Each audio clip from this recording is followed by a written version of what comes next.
নমস্কাৰ এই মুহূৰ্তত আহি পৰিছে ৰাতিপুৱাৰ কেইবাটাও গুৰুত্বপূৰ্ণ খবৰ। আজি হৈছে 2 অক্টোবৰ। হাতত মাত্ৰ 7 দিন, তাৰ পিছতে লাখ লাখ মহিলাৰ একাউণ্টত সোমাব টকা। আত্মসহায়ক গোটৰ প্ৰতিজন মহিলাৰ বাবে এটা ভাল খবৰ। লগতে অৰুণোদয়ৰ প্ৰতিজন হিতাধিকাৰীৰ বাবে এটা গুৰুত্বপূৰ্ণ খবৰ আহি পৰিছে। অসমৰ মুখ্যমন্ত্ৰী ডক্টৰ হিমন্ত বিশ্ব শৰ্মাই প্ৰতিগৰাকী মহিলাৰ একাউণ্টত সোমাই দিব টকা। দুৰ্গা পূজাৰ আগতে লাখ লাখ মহিলাৰ বাবে এটা ভাল খবৰ দিলে।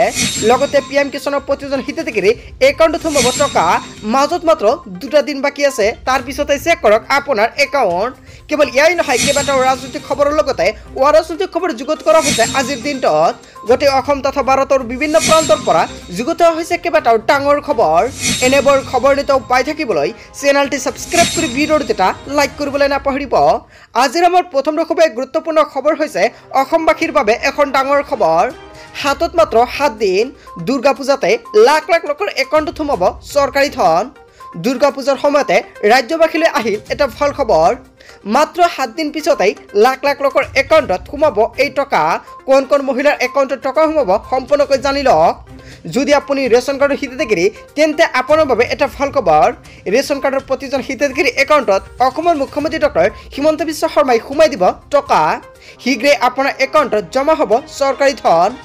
10 তাৰিখ পেঞ্চন আৰু অৰুণোদয়ৰ দিন, আৰু 10 তাৰিখে লাখ লাখ লোকৰ একাউণ্টত চৰকাৰে সোমাই দিব এই চৰকাৰী আঁচনিৰ টকা। যদি আপুনি অৰুণোদয় আঁচনিৰ হিতাধিকাৰী হয় তেন্তে পুৱাতে আপোনাৰ একাউণ্ট পৰীক্ষা কৰক।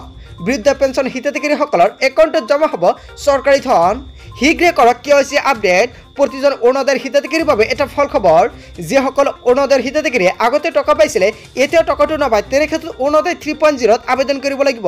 অন্যথা আপুনি অৰুণোদয় আঁচনিৰ টকা নাপাব, অৰুণোদয় আঁচনিৰ পৰা বঞ্চিত হৈ পৰিব। তাৰপিছত অসমবাসীৰ ৰাইজক জনাইছো আমাৰ পৰৱৰ্তী খুবেই গুৰুত্বপূৰ্ণ খবৰ, লগতে এখন ডাঙৰ খবৰ। হাতত মাত্ৰ 2টা দিন, এই কাম নকৰিলে নাপাব পিএম কিষাণৰ টকা। পিএম কিষাণৰ প্ৰতিজন হিতাধিকাৰীৰ বাবে এটা ভাল খবৰ। প্ৰত্যেকগৰাকী হিতাধিকাৰীৰ একাউণ্টত চৰকাৰ সোমাই দিব টকা। তাৰ বাবে পিএম কিষাণৰ প্ৰতিজন হিতাধিকাৰীৰ বাবে এখন নতুন তালিকা প্ৰকাশ পাইছে। যিসকল ব্যক্তিৰ এইখন তালিকাত নাম থাকিব, অকল সেইসকল ব্যক্তিৰ একাউণ্টত চৰকাৰে সোমাই দিব পিএম কিষাণৰ 18তম কিস্তিৰ টকা। বহুতো হিতাধিকাৰীৰ নাম কৰ্তন কৰা হৈছে পিএম কিষাণৰ লিষ্টৰ পৰা। দেশৰ কোটি কোটি লোকৰ একাউণ্টত সোমাব চৰকাৰী ধন। 5 অক্টোবৰত পৰীক্ষা কৰক আপোনাৰ বেংক একাউণ্ট। পিএম কিষাণৰ 18 নম্বৰ কিস্তিৰ ধন মুকলি কৰিব চৰকাৰে। ধন পাবলৈ হিতাধিকাৰীয়ে কৰিব লাগিব এই কাম। সম্পূৰ্ণ কৰিব লাগিব KYC প্ৰক্ৰিয়া। কেনেদৰে তালিকাত যাব আপোনাৰ নাম, পিএম কিষাণৰ লিষ্টত আপোনাৰ নামটো আহিছে নে নাই, বা আপোনাৰ নামটো কৰ্তন কৰা হৈছে নেকি, আপুনি কেনেকৈ চেক কৰিব। চেক কৰাৰ বাবে এতিয়া আপুনি লগইন কৰক pmkishan.gov.in আৰু তাৰ পিছতে ক্লিক কৰক বেনিফিচিয়াৰী লিষ্ট অপশ্যনত, আৰু ইয়াতে ৰাজ্য জিলা গাঁও বাছনি কৰি চাব পাৰিব তালিকা। ধন লাভত অসুবিধা হ'লে দিব পাৰিব আপুনি অভিযোগ। যদি আপুনি পিএম কিষাণৰ টকা আগতে লাভ কৰিছিলে এতিয়া আপুনি পোৱা নাই, তেন্তে আপোনাৰ বাবে এটা গুৰুত্বপূৰ্ণ সিদ্ধান্ত গ্ৰহণ কৰিছে চৰকাৰে। 2টাকৈ হেল্পলাইন নম্বৰ মুকলি কৰিছে চৰকাৰে। এতিয়া আপুনি ডায়েল কৰক 5526 নম্বৰত, অথবা ডায়েল কৰক 01124300606 নম্বৰত। এই 2টা নম্বৰত আপুনি এতিয়া কল কৰি সম্পূৰ্ণকৈ তথ্য জানিব পাৰিব। তাৰপিছত অসমবাসীৰ ৰাইজক জনাইছো আমাৰ পৰৱৰ্তী খুবেই গুৰুত্বপূৰ্ণ খবৰ, লগতে এখন ডাঙৰ খবৰ। আত্মসহায়ক গোটৰ প্ৰতিজন সদস্যৰ একাউণ্টত অসমৰ মুখ্যমন্ত্ৰী ডক্টৰ হিমন্ত বিশ্ব শৰ্মাই 10,000 টকা কেতিয়া সোমাই দিব।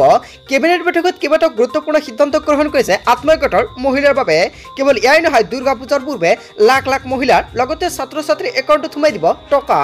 মুখ্যমন্ত্ৰী হিমন্ত বিশ্ব শৰ্মাই কেবিনেট বৈঠকত কেইবাটাও গুৰুত্বপূৰ্ণ সিদ্ধান্ত গ্ৰহণ কৰিছে মহিলাৰ লগতে ছাত্ৰ ছাত্ৰীসকলৰ বাবে। কেবিনেট বৈঠকত কেইবাটাও গুৰুত্বপূৰ্ণ সিদ্ধান্ত গ্ৰহণ কৰিছে অসমৰ মুখ্যমন্ত্ৰী ডক্টৰ হিমন্ত বিশ্ব শৰ্মাৰ চৰকাৰখনে। আত্মসহায়ক গোটৰ 10,000 টকা কেতিয়া সোমাব আপোনাৰ একাউণ্টত। আজি মাননীয় মুখ্যমন্ত্ৰী ডক্টৰ হিমন্ত বিশ্ব শৰ্মাই লোকসেৱা ভৱনৰ পৰা ৰাজ্যসমূহৰ জিলা আয়ুক্তসকলৰ সৈতে ভিডিঅ' কনফাৰেন্স যোগে কেইবাটাও গুৰুত্বপূৰ্ণ সিদ্ধান্ত গ্ৰহণ কৰিছে অসমৰ মুখ্যমন্ত্ৰী ডক্টৰ হিমন্ত বিশ্ব শৰ্মাই। লগতে বৈঠকত মিলিত হৈ দুৰ্গা পূজাৰ লগতে মুখ্যমন্ত্ৰী হিমন্ত বিশ্ব শৰ্মাই নিযুত মইনা আঁচনি, লগতে সমজিলা গঠন আৰু মুখ্যমন্ত্ৰী মহিলা উদ্যমিতা আঁচনিৰ ৰূপায়ণ আৰু পঞ্চায়ত নিকায়সমূহৰ এলেকা পুনৰ নিৰ্ধাৰণ সম্পৰ্কে আলোচনা কৰে। লগতে কেতিয়া আত্মসহায়ক গোটৰ সদস্যসকলৰ একাউণ্টত 10,000 টকা সোমাই দিব, ইয়াক লৈ বৈঠকত মিলিত হয় অসমৰ মুখ্যমন্ত্ৰী ডক্টৰ হিমন্ত বিশ্ব শৰ্মাই। লগতে এই মাহতে নিযুত মইনা আঁচনিৰ অতি শীঘ্ৰে টকাটো সোমাই যাব। কেবিনেট বৈঠকত কেইবাটাও গুৰুত্বপূৰ্ণ সিদ্ধান্ত লয় অসমৰ মুখ্যমন্ত্ৰী ডক্টৰ হিমন্ত বিশ্ব শৰ্মাই। মুখ্যমন্ত্ৰীৰ বৃহৎ ঘোষণা। বৈঠকত দুৰ্গা পূজা উদযাপন কমিটিসমূহলৈ আৰ্থিক সাহায্য বিতৰণ সন্দৰ্ভত যাৱতীয় ব্যৱস্থা গ্ৰহণ কৰি উদযাপন কমিটিসমূহক পূজা আয়োজনৰ বাবে সহায়ৰ হাত আগবঢ়াবলৈ যথোচিত নিৰ্দেশনা প্ৰদান কৰে। লগতে পূজা কমিটিসকলক চৰকাৰে প্ৰদান কৰিব চৰকাৰী ৰাজ সাহায্য আৰু ইয়াৰ বাবে প্ৰতিগৰাকী পূজা কমিটিসকলক লৈ অসমৰ মুখ্যমন্ত্ৰী ডক্টৰ হিমন্ত বিশ্ব শৰ্মাই টকা প্ৰদান কৰিব। তাৰ বাবে অতি শীঘ্ৰেই ডিচি অফিচত গৈ যোগাযোগ কৰিবলৈ আহ্বান জনাইছে।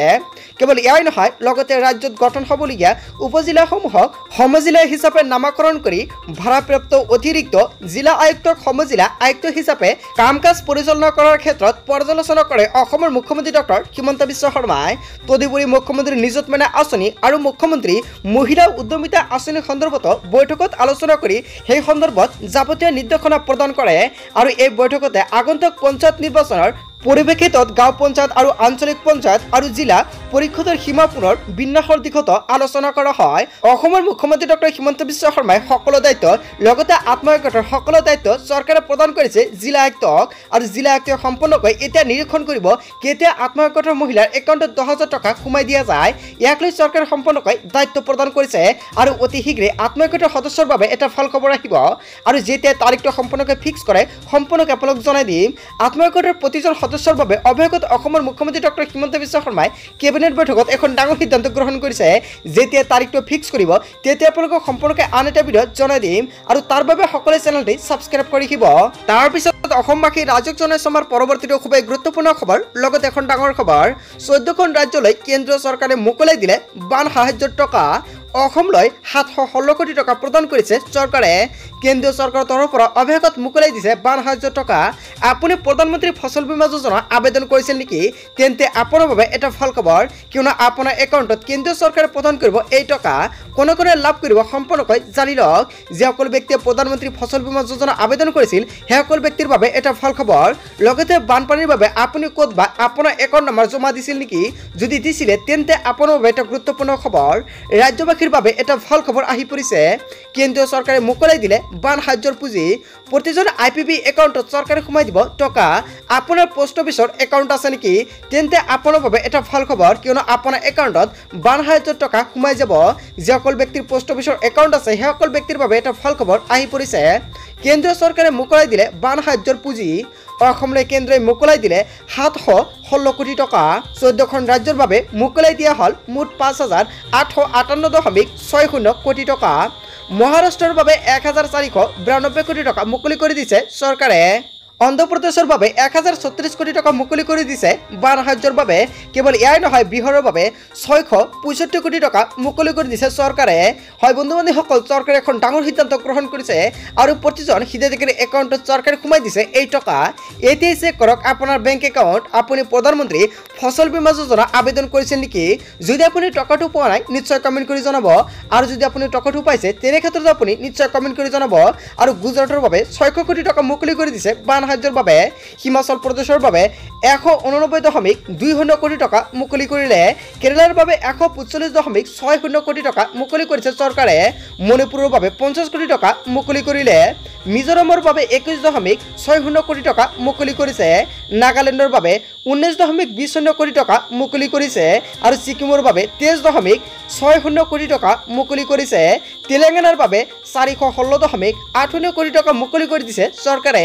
কেন্দ্ৰীয় চৰকাৰৰ তৰফৰ পৰা এখন গুৰুত্বপূৰ্ণ সিদ্ধান্ত গ্ৰহণ কৰিছে। এই 14খন ৰাজ্যত এতিয়াই চেক কৰক আপোনাৰ বেংক একাউণ্ট। ত্ৰিপুৰাৰ বাবে 25 কোটি টকা মুকলি কৰিছে চৰকাৰে। পশ্চিমবংগৰ বাবে 468 কোটি টকা মুকলি দিলে চৰকাৰে। ৰাজ্যবাসীৰ বাবে এটা ভাল খবৰ দিলে অতি শীঘ্ৰে চেক কৰক আপোনাৰ বেংক একাউণ্ট।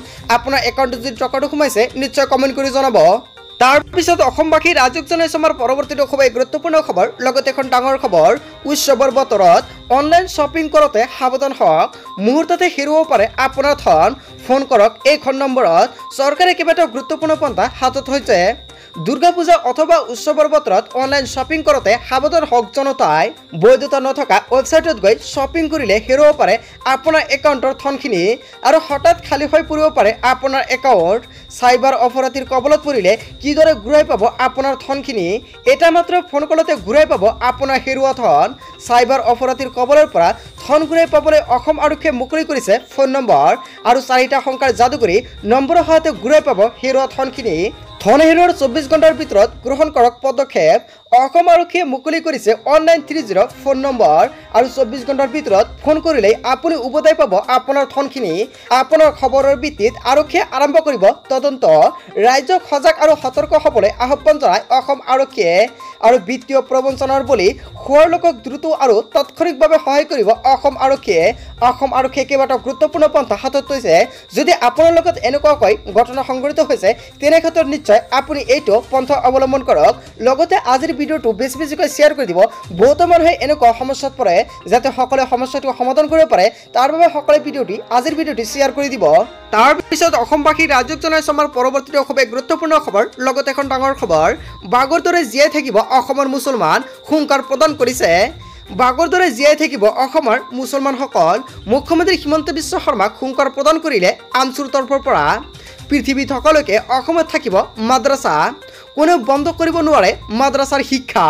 ইছলামৰ ৰীতি নীতি মতেই পৰিচালিত হৈ থাকিব মুছলমানসকল। কোনো জিলালৈ শ্ৰমিক নপঠিয়াবলৈ সিদ্ধান্ত লওক মুছলমান সমাজে। শ্ৰমিকৰ পৰিৱৰ্তে মুছলমান সমাজে পঠিয়াব DCSPৰ দৰে ডাঙৰ অফিচাৰ। মিয়াক অত্যাচাৰ কৰাৰ উত্তৰ শিক্ষা দীক্ষাৰে দিয়া হ'ব। সংখ্যালঘুক আঙুলি টোৱাবলৈ ভাবিব লাগিব হিমন্ত বিশ্ব শৰ্মাই। সন্তানৰ পিঠিত ইটাৰ পৰিৱৰ্তে স্কুল বেগ তুলি দিয়ক। বাঘৰ দৰে জীয়াই থাকিব অসমৰ মুছলমানসকল, এনেকুৱাকৈ কেইবাটাও ডাঙৰ মন্তব্য কৰিছে আমচুৰ তৰফৰ পৰা। বন্ধু বান্ধৱীসকল, গোটেই অসম তথা ভাৰতৰ বিভিন্ন প্ৰান্তৰ পৰা যুগুত হৈছে কেইবাটাও ডাঙৰ খবৰ। এনেবোৰ খবৰ নিতৌ পাই থাকিবলৈ চেনেলটি ছাবস্ক্ৰাইব কৰি ভিডিঅ'টো এটা লাইক কৰিবলৈ নাপাহৰিব। সো থেংক ইউ ফৰ ৱাচিং ফুল ভিডিঅ'।